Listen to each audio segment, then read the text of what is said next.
Everyone on my mom's side of the family loves animals, especially dogs. And then there's my dad, who just hates all animals. Blah, there's no point having an animal. Blah, animals are stupid. So, my dad gave my mom an ultimatum when they got married, or I guess maybe when they moved into the house that I grew up in. It's either me or a dog. For my 9th birthday, I got a dog. When someone meets my family, they inevitably ask, "How are you, you?" Why is that, you ask? Have I got a story for you? Now, I'm going to introduce you guys to my dad a little bit, and there's two main things you got to know about him. He cares about money and pornography. Like with the expiration dates and, and medicine and whatever, my dad's also a cheapskate. From what I said before, my parents got divorced, and that's when I got the dog. But, because they were divorced, my dad moved away. He lives in Florida. He still lives in Florida. I don't know if any of you guys know this, but like when your parents get divorced, you usually get like the court mandates that you have to visit a certain number of days. So for a while, my dad was living in New York, but then he moved down to Florida. And when he moved down to Florida, the court mandated I had to be with him for 28 days, but we just said it was a month. So for a month every summer, for years and years and years, I would go down and live with him. And my dad does weird stuff because he's a weirdo and he's a cheapskate. All my friends think I'm a pack rat. Like, I save everything, but no, I'm nothing like my parents. Like, I save things that are useful for the most part. I mean, I do save some weird stuff, but for the most part, I save things that are useful. And my mom and my dad do this too, but they save everything when they should definitely get new ones. So my dad's weirdo, and he loves to walk because he's a geriatric flash. But he has a pool in his community. He lives in a senior citizen community trailer park. He doesn't even live in a real trailer. He lives in an immobile home. They took the wheels off of it. It doesn't move. But in his park, there's a pool. But because he's my dad, you can't go like, oh, I want to go swimming. No, no, no, no. That's not how this works. You got to get up before the sun comes out, and you got to walk during the sunrise to the pool to swim. And you can only swim for like an hour and a half. And then it's hot, and there are other people in there. No, it has to be just him. Only he can be in the pool and whatever. So we go, and me, I don't sleep on a normal person's sleep schedule. I sleep at like 2, 3 in the morning, 4 in the morning, 5 in the morning. So when he gets me up at crack of dawn, I'm dead. There's nothing going on in here. And this one visit, my family still makes fun of it. It was the best. My dad doesn't get mad about things, but I've made him mad on maybe 4 occasions in my entire life, and this was one of them. He flipped a shit. Alright, so we're walking back from the pool. I'm still not really there. I swam a little bit, but I'm not really all there. And he's walking like the geriatric flash, and I'm trying to catch up to him, and I step on one of his sandals. And he takes a step on that sandal, and it rips. And he flips out. He turns to me, kid you not, this is what he yells. This is what he yells at like 7:30 in the morning in the middle of the street.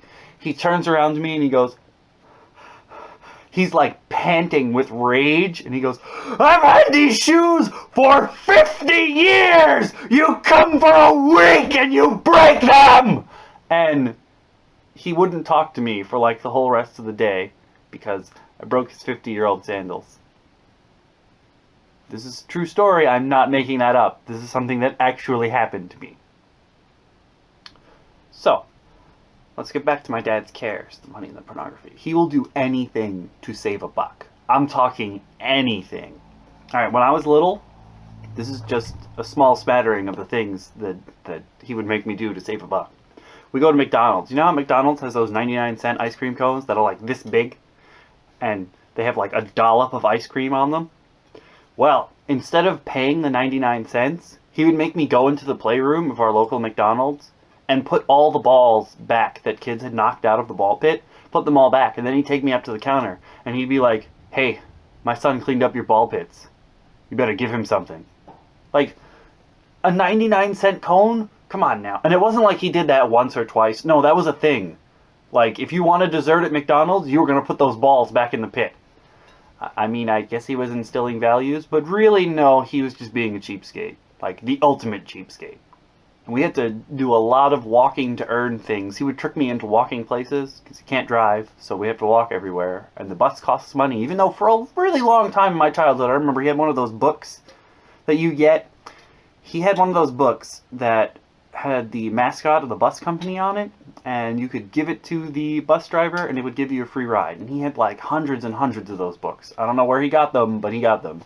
But we couldn't take the bus because that costs money anyway, so we would just walk everywhere. And like, I was a little kid. I shouldn't have been walking where I walked. Like, one time he was like, let's go to the arcade, and he made me walk to the arcade. The arcade was, I just looked it up, it was 4 miles away.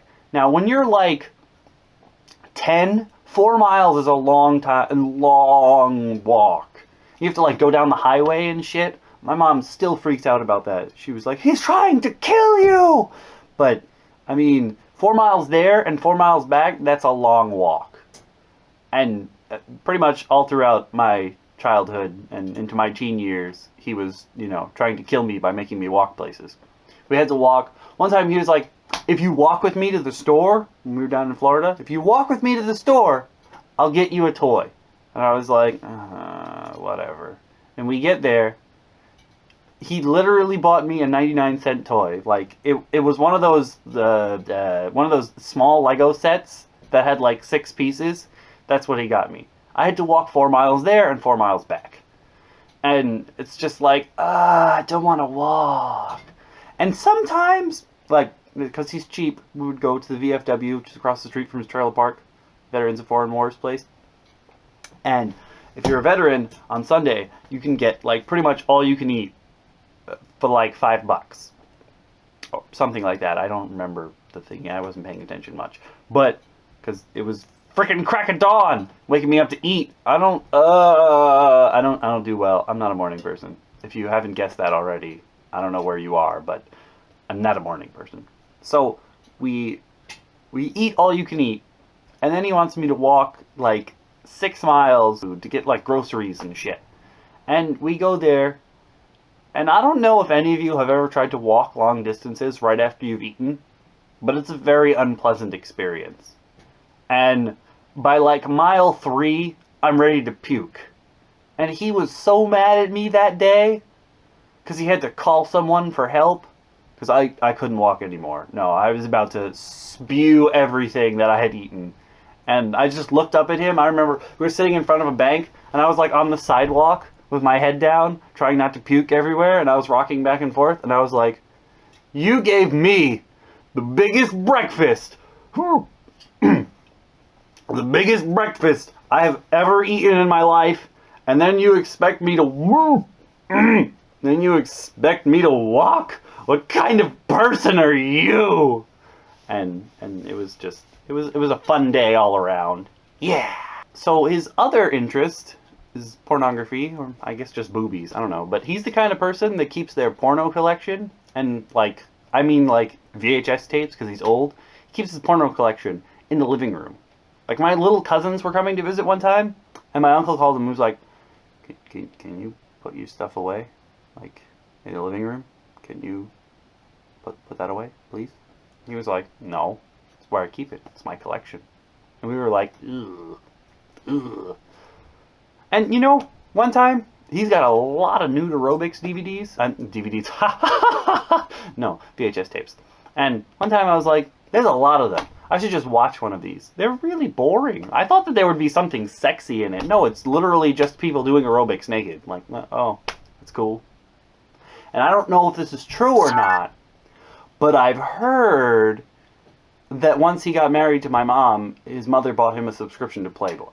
Like, my mom and his mom have never really gotten along because, you know, it's mother-in-law. You're not really supposed to get along. It's not something that happens that often. But I don't know if that's true or not, but that's the story I'm hearing in the family. There's also, in the house I grew up in, originally we didn't have a second floor, like a top floor. That's where my area was. I'm going to put a link in the description to a video that came out really, really sad that I hadn't intended to be that sad. that I took of like my area before we moved. But that area, apparently he used to just, before it was they finished building it, he would just like sit upstairs in like the half built area, laying down reading dirty magazines, and like that's what he did during the day. And I was like, what? He a weirdo? And my sister's like, yeah, he a weirdo, because they're both older than me. It's not a secret. He keeps porno collection in the living room. He talks about boobies and whatever all the time. And when I got to college the first day, on move-in day on college, he was creepy during orientation too, but it wasn't that creepy. So freshman year, I move into my dorm, and the way it's set up is like is boys, and then is girls. And when he's helping me move in, he's just looking out the door, and I'm like, what are you doing? And he goes, man, I don't know how you get any work done. And I'm like, what do you mean? He's like, if I lived here, I'd just have the door open. I just watch. And I was like, what? He's like, they're going in and out of the bathroom all day. I mean, I would just watch them, wait for them to, take showers and shit. And I thought that was going to make it so I never made a friend ever in college. I'm so glad nobody heard him. He's such a creeper. He's not the only creeper in my family, though. But that's a story for another day. Hey there, guys and gals. Thank you so much for watching. I said I was going to work on making these shorter, and I think I succeeded so far. By the time you guys see this video, I'll be out in Arizona visiting the favorite child, who you'll get to meet soon enough. But while you wait, why don't you check out the previous video in this series, and also the full playlist, so you can see them all. Thanks! Bye!